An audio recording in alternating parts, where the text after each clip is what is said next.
They say the night shift is when the hospital truly comes alive, or dies. But tonight, I've learned the truth.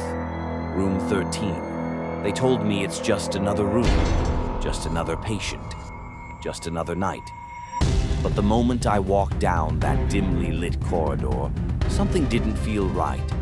The lights flickered above me, once, twice, then all at once, plunging the hallway into shadows that seemed to stretch farther than they should. A faint sound, a beep, a monitor somewhere deep inside the ward, echoing like a heartbeat that isn't mine. I reached the door of room 13, and that's when I heard it. A voice, soft, fragile, desperate, almost human. It called my name. But the patient in room 13 died 3 hours ago. I froze. My heart hammered so loudly I thought it might wake the dead. But this was different. It wasn't just a sound. It was a presence. Something alive. Something waiting. The door was closed. The room was empty. Yet the voice came again, closer, pleading. I could hear it now, clearly. A whisper that seemed to crawl beneath my skin, burrowing into my mind, twisting every rational thought I had ever known. I told myself I was imagining it. That sleep deprivation, the long fluorescent nights, and the smell of antiseptic were playing tricks. But no, I knew what I was hearing. Someone or something was still here, still trapped, still calling, and I had to find out why. The security cameras flickered as I approached. One moment, the hallway was empty. The next, a hand pressed against the glass of the room's window. Pale, shaking, not moving like a living body. But it was there. I blinked, and it vanished. Every instinct screamed at me to turn away, to run, to pretend I didn't hear anything. But the voice wouldn't stop. The whispers grew louder, almost impatient now, echoing through the walls, rattling the metal trays in the nurse's station. I took a step closer. Another. My breath caught in my throat as the lights flickered again, revealing nothing, then revealing everything. Shadows shifting, walls whispering, a presence behind me I couldn't see, yet I could feel it, waiting. Room 13 is not empty. Tonight, I'm going to find out what's inside, even if it's the last thing I ever do. I've worked night shifts for years, countless nights, countless patients, countless corridors that smell like antiseptic and forgotten prayers. But nothing prepared me for that night. You think you know the quiet, the monotony of routine checks, the soft hum of machines, the occasional distant footsteps in the hallways. You think you've seen it all. But the hospital has secrets. And room 13 held one that I wasn't ready to face. I arrived just after midnight. The lights were already flickering in that old wing, the ones that never seem to stay steady no matter how often they're fixed. I remember the sound first, a low, almost imperceptible hum, like a monitor struggling to keep a heartbeat alive. But there was more to it, something underneath it, something human, or what used to be human. I walked down the hall, each step echoing against the linoleum floor, my own shadow stretching ahead of me, merging with the darkness. And then I heard it, a whisper, so faint, so fragile, that for a moment I thought I'd imagined it. But it came again, this time clearer, sharper. Help. It wasn't coming from a person, at least not one alive. My stomach turned as I approached the end of the hallway, where room 13 waited silently. The sign on the door glared at me in the dim light, like a warning I was too stubborn to heed. I reached out, and the door was cold, almost unnaturally so, like it was alive in its own way. I pressed my hand against the window, and for a brief second, I saw it, just a flicker. A pale face pressed against the glass, eyes wide, lips moving silently. And then, gone. I shook my head. I told myself it was fatigue, that my imagination was getting the better of me. but the hospital has a way of showing you truths you aren't ready to see. The beeping of the monitors, the faint rattling of the trays, the whispering voices just beyond comprehension. It all started to build. It wasn't just a sound anymore, it was a presence. I moved closer, each step slower than the last. My flashlight cut swathes through the darkness, revealing shadows that didn't belong to anything alive, shapes that shifted when I wasn't looking directly at them. And the whispering, it grew louder. Patient names, calls for help, voices I thought were gone. The deeper I went, the harder it was to tell reality from whatever else existed here. The air was thick, oppressive, like it was trying to hold me back, keep me from seeing, from understanding. But I couldn't stop. Not when something was trapped, crying for help. Not when Room 13 itself seemed to be alive, watching, waiting. I stopped in front of the door, my hand trembling over the handle. I could feel it before I even touched it. A coldness that wasn't just cold, it was empty, hollow, like a void staring back at me, testing me. I swallowed hard, feeling my pulse spike in my throat.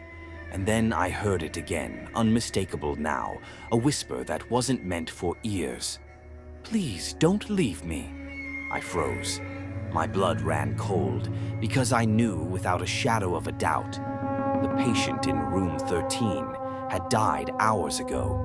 And yet, that voice, that pleading, desperate human voice, was alive, or something like it. I could hear the flicker of lights overhead, the distant clang of something falling, the beeping of machines that had no patient attached.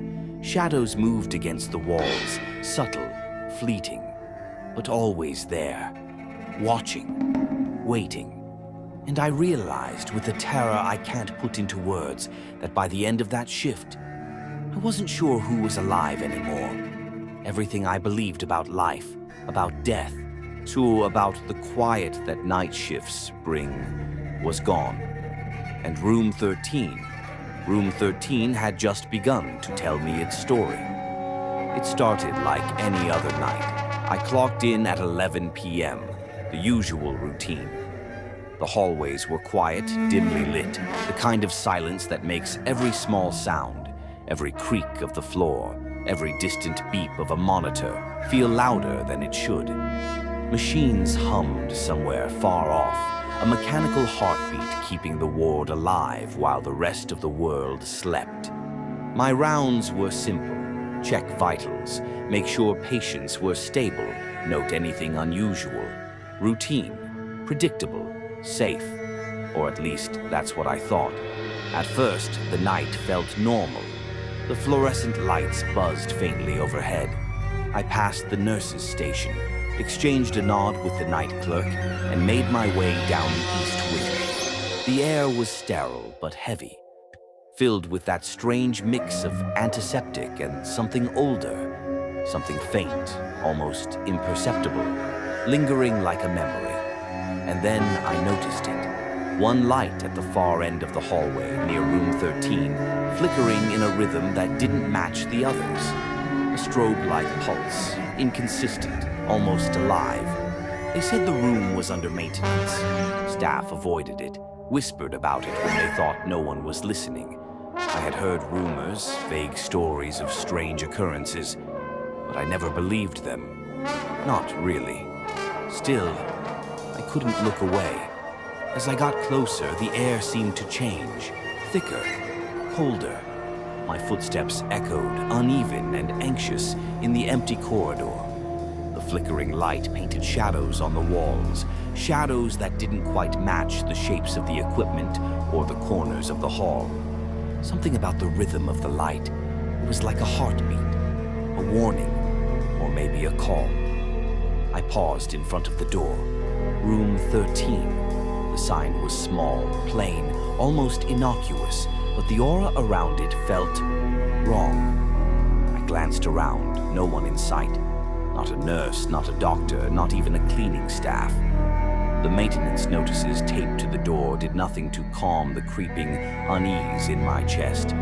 They couldn't explain the feeling of being watched, Then I saw it, the chart. It lay on the counter outside the room, the kind that logs patient information, vitals, medications. And yet, the name was unfamiliar, a patient who shouldn't exist. According to the records, room 13 had been empty for days. Maintenance was ongoing. No one was supposed to be there. And yet, there it was. A name, a set of vitals, a date of admission. Recent, current, real. My hand trembled as I reached for it. I couldn't make sense of it. How could there be a patient in a room officially closed? Who could be here, and why was everything else? Lights, monitors, the faint hum of machinery, acting like they belonged. I tried to dismiss it, tried to rationalize. Maybe it was a clerical error, maybe a ghost in the system, a misfiled chart. But my gut told me otherwise. The air was thicker here, colder, heavier, like the room itself was aware I was standing outside, watching me, waiting. I glanced at the hallway behind me, empty, silent, but the shadows seemed wrong, stretching longer than they should, twisting, shifting when I wasn't looking directly at them. And then, faintly, almost too soft to hear, a whisper, a name, not mine. Someone calling out, someone inside room 13. I froze. My flashlight flickered in my hand. My pulse raced. And that's when I realized I wasn't sure I wanted to see what or who was waiting inside. But I couldn't turn away, because the chart, the patient, this shouldn't exist. And yet, here it was, waiting for me, calling to me, pulling me closer into a room no one should enter. I took a deep breath, stepped closer, and at that moment I knew, by the end of that night, nothing in this hospital would feel real again. I checked the chart, every line, every column, every blank space staring back at me. No admission record, no doctor assigned, no family listed, nothing, as if the patient had never existed. And yet, somehow, the monitor beside the bed was active. A faint, steady beep. Slow, deliberate. The kind of sound that burrows into your chest and makes you feel every heartbeat twice. Then I heard it. Soft. Almost a breath. A whisper curling through the air like smoke, fragile and deliberate. "Nurse!" I froze. My hand hovered over the chart, trembling, and for a moment, the world seemed to hold its breath with me. Was it my imagination? My mind playing tricks in the half-darkness, exhausted from long nights and endless fluorescent lights? Maybe. I told myself, maybe. But deep down, I knew the sound had substance. Something real. Something waiting. The room was quiet otherwise. The machines hummed, the lights flickered sporadically, and the shadows along the walls seemed heavier than usual, curling closer, stretching in ways that shouldn't be possible. I could feel it, an awareness behind me or around me, something in that space that was alive, though not alive in any sense I'd ever known. I should have walked away. Every instinct in my body screamed for me to turn and never look back, to ignore the monitor, the empty chart, the whispering voice that carried a weight no rational mind should bear. But I didn't. Curiosity or foolishness or something deeper, something I can't name, kept me rooted. My feet moved forward, slow, deliberate. Every step echoed down the empty corridor outside the room, and I could feel the darkness pressing in closer, tightening, like it was waiting to see if I would break. The beeping of the monitor grew louder, or maybe my ears were just straining to hear it. The whisper came again, almost a plea this time. "Nurse." And I could feel it, not with my eyes, but with every nerve in my body. Something wasn't right. Nothing in this hospital should feel like this. The sterile walls, the cold floors, the faint smell of disinfectant, all familiar, all normal. And yet, here, in room 13, everything was wrong. I scanned the room. Empty bed, no visitors, no staff. Just the monitor, the chart, the faint flickering of light. And yet, presence. something unseen, lurking in the corners where my flashlight couldn't reach, lingering in the shadows where my eyes refused to focus. Watching, waiting, I whispered to myself, hoping it was enough to keep reality tethered to my senses. It's nothing, just tiredness, just imagination. But even as I said it, the room seemed to pulse with expectation. I could feel it leaning toward me, a weight pressing on my chest, a subtle pressure that made every breath deliberate, every heartbeat loud. And then I realized fully, completely, this wasn't imagination, this wasn't fatigue. Something wasn't right. Something had taken the place of reality in room 13. Something patient, something waiting. And for the first time that night, I felt that ancient, paralyzing fear. What if whatever was here didn't want to be seen, but had been waiting for someone like me? Someone who didn't walk away. Someone who couldn't ignore the whisper calling them closer. Something wasn't right. The door creaked as I pushed it open, the sound cutting through the silence like a knife. I stepped inside, every muscle taut, every sense alert. The room seemed empty. At first glance, everything was normal. Bed neatly made, sheets tucked in perfectly, the curtains hanging straight, untouched by anything alive. The faint hum of a monitor filled the space, a mechanical heartbeat against the eerie stillness.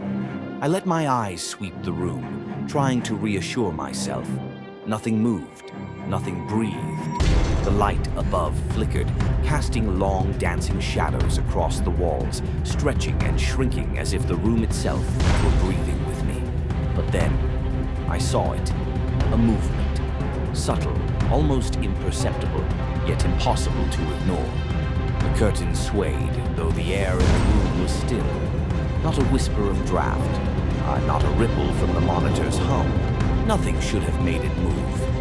And yet there it was, teasing me, shifting as though something unseen had brushed past it. A cold breeze brushed my neck, crawling down my spine, making every hair stand on end.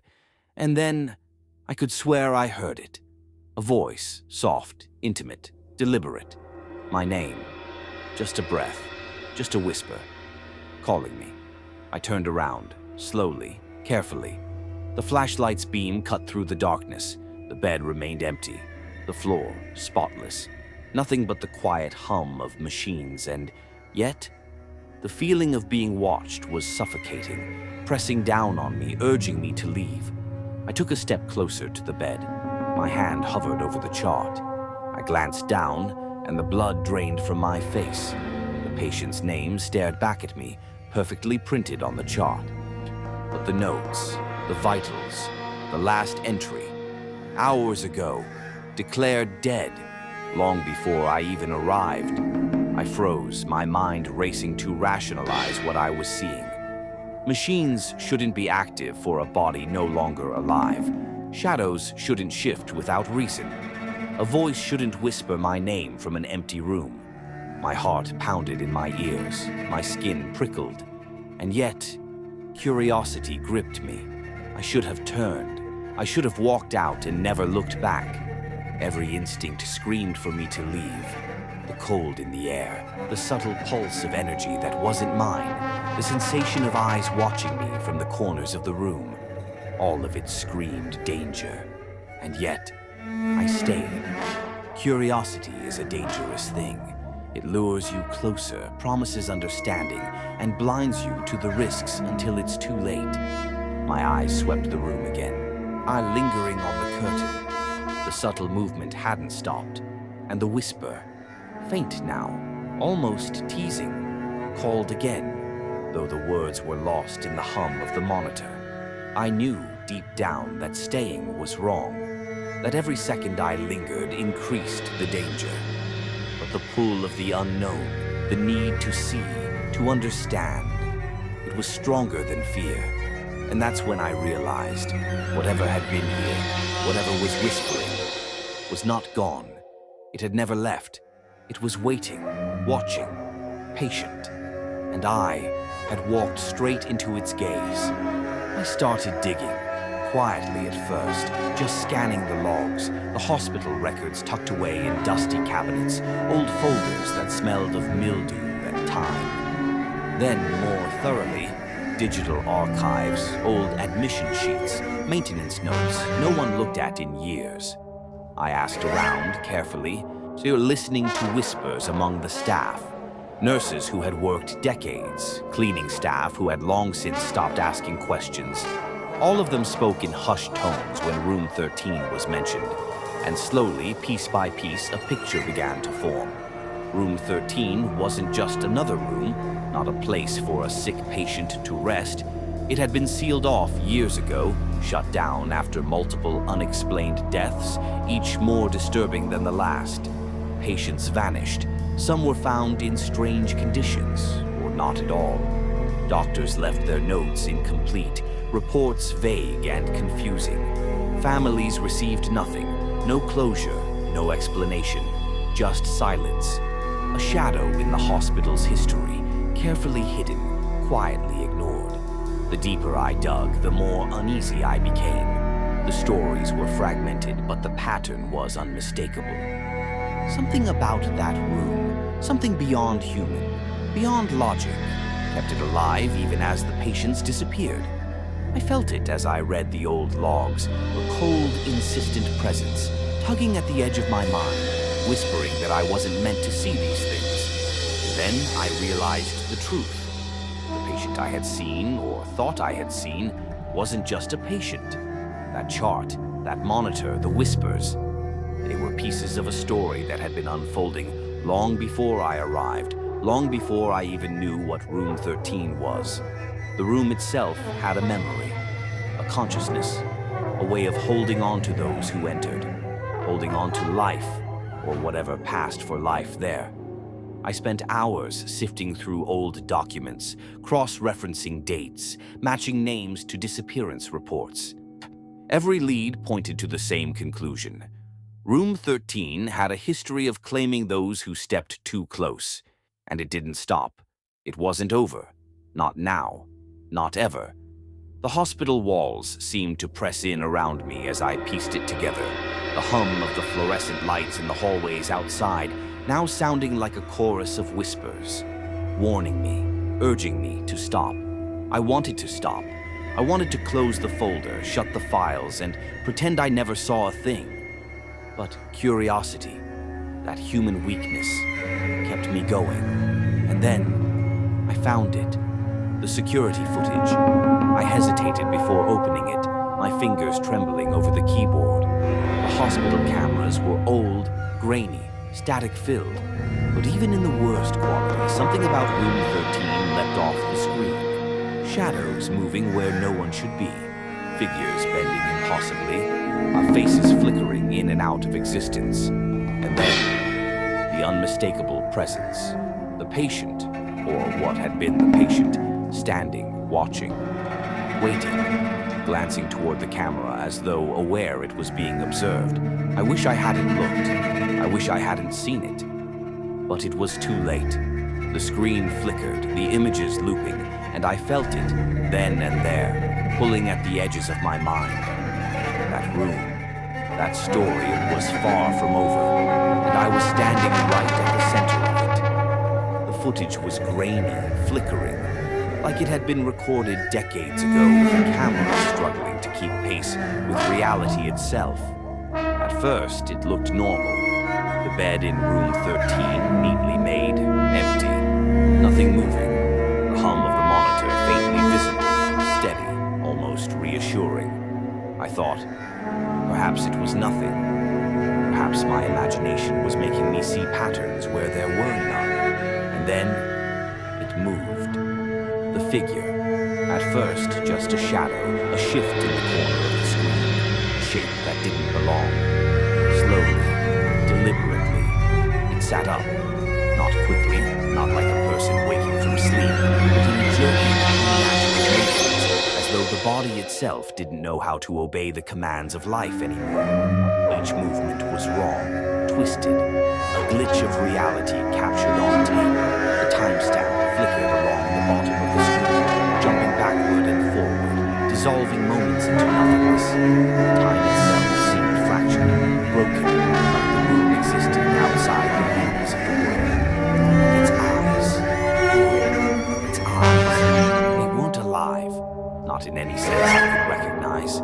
Wide, hollow, yet focused, staring straight at the camera, as though it could see me. No, not just see me, know me, understand me, penetrate the thin veil of separation between this room and the outside world. I felt it through the screen.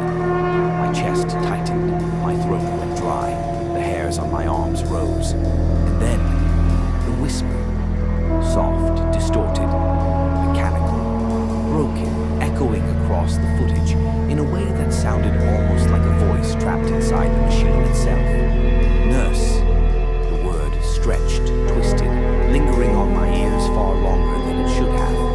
It felt alive. Not just a sound, a presence, a warning, a beckoning. Something calling me closer, demanding I pay attention.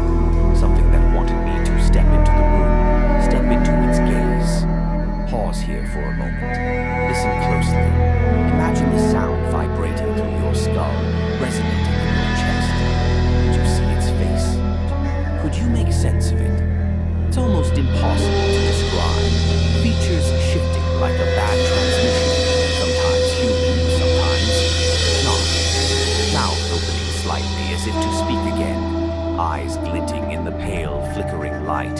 Staring, waiting. And that's when it happened. The lights went out.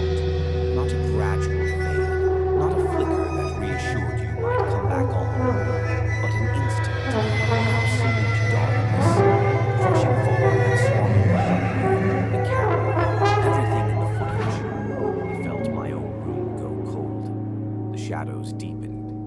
Even in the darkness of my office where I had been watching, it felt as though something had entered. Something that should not exist outside the screen. And I knew, without needing to see it, that whatever had been captured in room 13, whatever had whispered my name, was no longer contained. It had been waiting, watching, and now it knew I had seen it.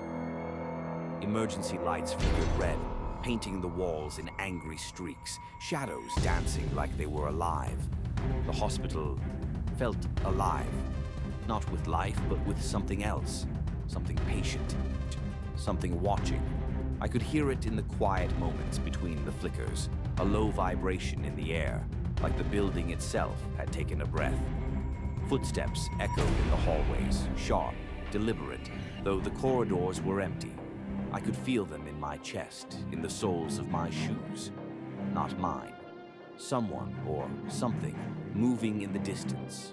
Closer, then farther, then closer again, always just beyond my line of sight. Doors slammed shut on their own, rattling the metal frames, sending sparks of tension through the air. Each slam was a heartbeat, a warning, and the PA system. It whispered, barely audible at first, then louder, clearer. Room 13. The words curled around me, echoing in my mind, threading through my thoughts, pulling me forward even as every instinct screamed to stop. I tried to follow, to find the source. But the corridors twisted. No matter which way I turned, the halls stretched farther than possible, folding in on themselves. Doorways appeared where they shouldn't. Hallways looped back impossibly. I felt disoriented, trapped like the hospital itself had become a living maze designed to test my resolve. And then I heard it. My name, soft at first, a whisper carried on the draft of the flickering lights, then clearer, deliberate, insistent. It came from everywhere and nowhere at once. Nurse, Juliet. My blood ran cold. Every hair on my body stood on end. I could feel the presence behind me before I saw it. A weight pressing against the air, a shadow that moved independently of any light. My chest tightened. Breathing became difficult, shallow, desperate. I wanted to run, to escape, to tell myself it was imagination, but I couldn't. I was rooted to the spot, drawn forward by something I could neither see nor resist. The red light flickered again, Shadows stretched across the walls in impossible shapes, twisting, writhing, reaching toward me. The scent of antiseptic was overwhelmed by something else, something metallic, thick and sickly sweet. It lingered in the air, clinging to my skin, to my lungs. I moved forward cautiously. Each step echoed against the walls, only to be swallowed by the shifting maze of corridors. Doors that I had passed moments ago now loomed ahead. A window that should have been on my left appeared on my right. The hospital was bending, breathing, watching, and still the voice called. My name, closer now, echoing from above and below, from every hallway, from the walls themselves. It carried a weight, a desperation, a longing I couldn't comprehend. I could feel it in my bones. Something was reaching for me, beckoning me, promising answers, and something else I didn't want to know. I wanted to look away, to run, but curiosity or foolishness or something older, something primal inside me, wouldn't let me. My feet carried me forward, down a hall that seemed impossibly long. The flickering red light illuminated doors ajar, shadows pooling on the floor, walls bending ever so slightly. And then I saw it, or I thought I did. A figure, pale, half glimpsed in the corner of my eye, moving just beyond reach, just beyond clarity, watching, waiting. My heart thundered, every beat like a drum, every breath ragged. I could hear the whispers overlapping now, faint echoes of the past, cries of those who had come before. And yet, it called my name again, louder, insistent, urgent, as if it knew I was listening, as if it had been waiting for me all along. Somewhere, deep in the twisting corridors, room 13 waited, patient, silent, malevolent, and I was walking straight toward it, drawn by the whispers, the shadows, the impossible corridors that stretched farther than they should. I should have turned back. I should have fled.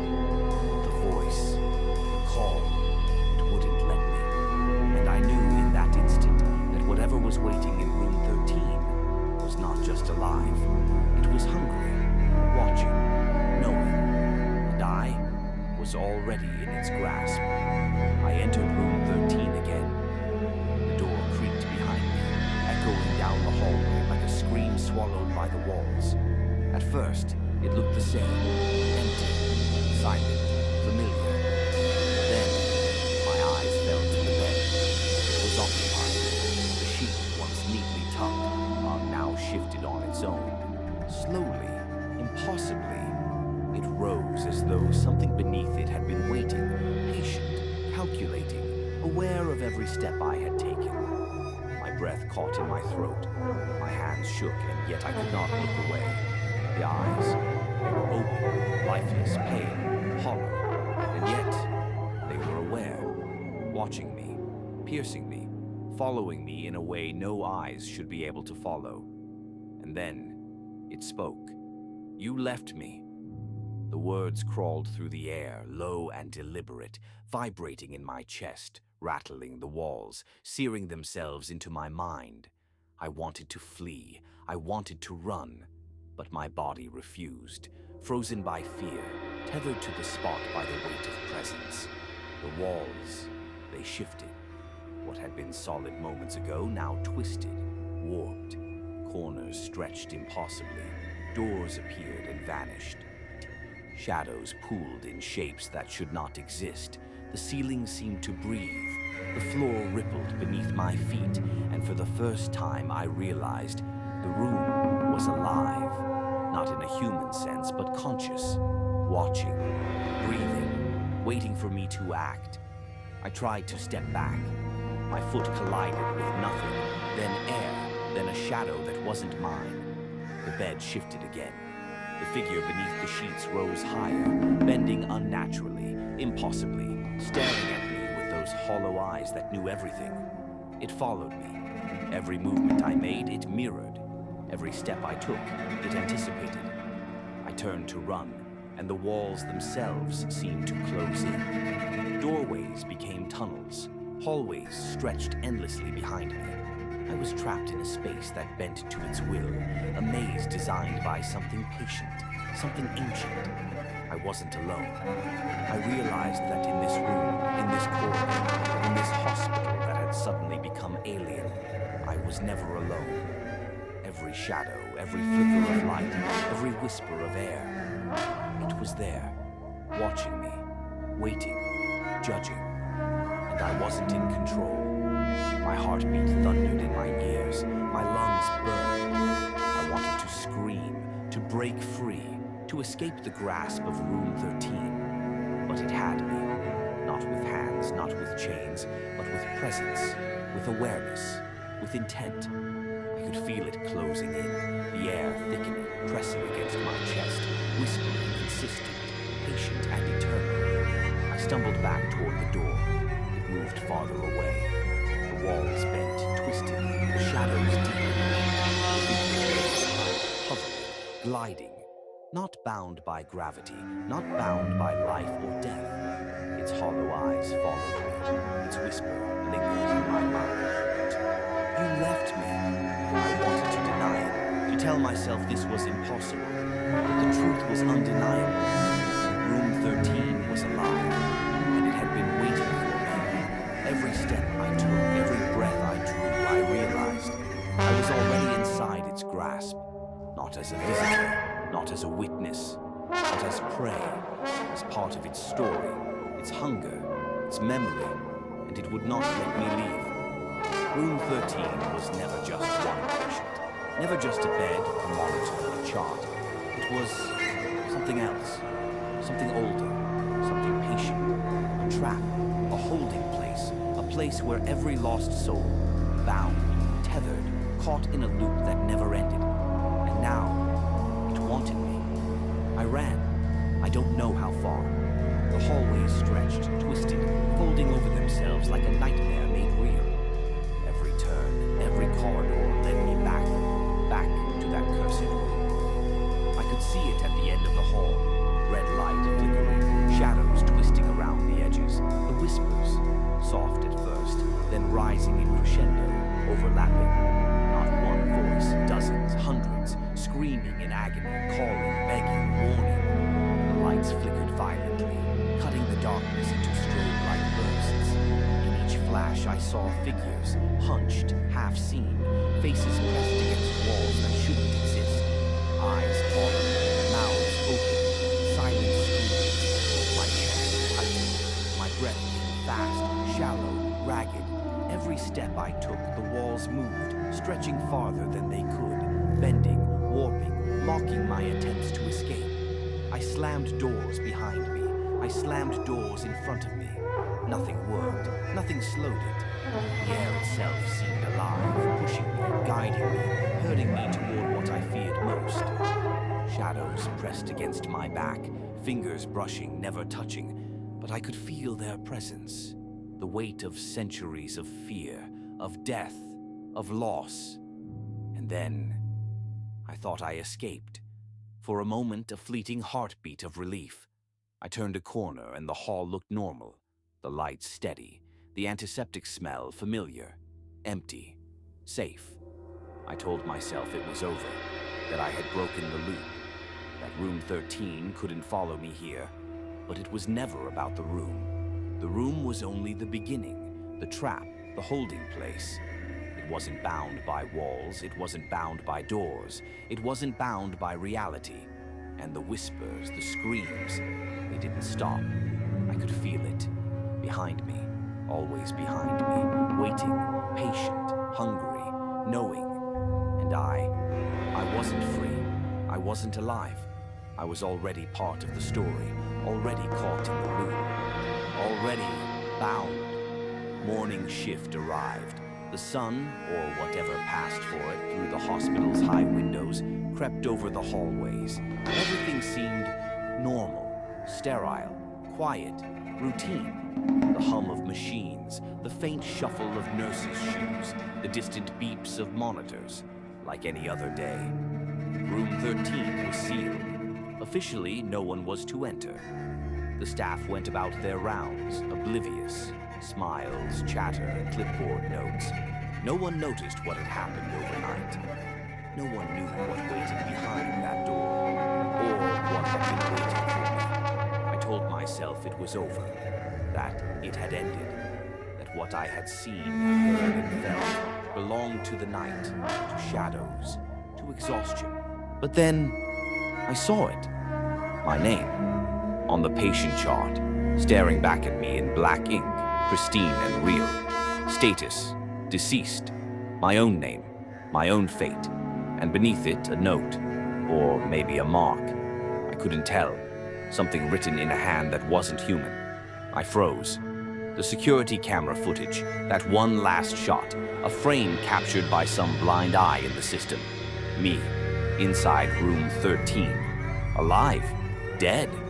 Or something in between, tethered to that cursed space like a marionette, pulled by invisible strings? I couldn't tell. My reflection on the monitor, my own eyes staring back. And yet, something wasn't right. Something watching through them. I wanted to move. I wanted to tear the chart from the counter, erase it, destroy it. But my body refused. My mind reeled with disbelief, with terror, and with the sense that I had walked across a threshold I could never return from. And then, a sound. The monitor flatlined, just like that. Silence, absolute, cold, final, and beneath it, a whisper, soft, faint, familiar. Nurse, the word lingered, echoing in my mind long after the machine stopped. No one else heard it, no one else could see. But I did, I always did, and I knew then that the story, the trap, room 13 itself, had not let me go. Alive, dead, I didn't know. And maybe I never will. Some doors once opened never truly close. If you ever find yourself in a hospital at night, when the lights are low, the hallways are silent, and the hum of machines is the only sound, listen carefully. Sometimes in the shadows you might hear someone calling your name, a soft, fragile whisper, a voice that doesn't belong to anyone who should be there. If that happens, don't answer. Don't approach the door. Don't step into a room that seems empty but feels alive, because some doors, some spaces, are not meant for the living. Some doors should never be opened. I can tell you what I saw. I can describe the shadows that moved, the lights that flickered in impossible ways, the monitors that beeped and whispered and finally fell silent. I can tell you about the cold that pressed against your chest and the sensation that something unseen was watching, waiting, patient. But even my words cannot capture the full truth of room 13. Was the patient ever real? Or was it always the room? Alive in some way that defies understanding, shaping itself, bending reality, drawing the curious into its grasp? I cannot say. I only know what it did. I only know what I felt. And now, the question is yours. What would you have done? Would you have walked past, ignoring the whispers, leaving the door sealed? Or would curiosity, that human weakness, have drawn you in? Comment below and tell me. Share your thoughts, your fears, your imaginings. Because in the silence of room 13, someone, or something, is always listening. And if you want to know what happens next, maybe, just maybe, we'll revisit room 13. See what else lingers in the shadows, what else waits behind the door, patient, eternal, and hungry for attention. But remember, some doors, once opened, never truly close, and some rooms are not made for you to leave.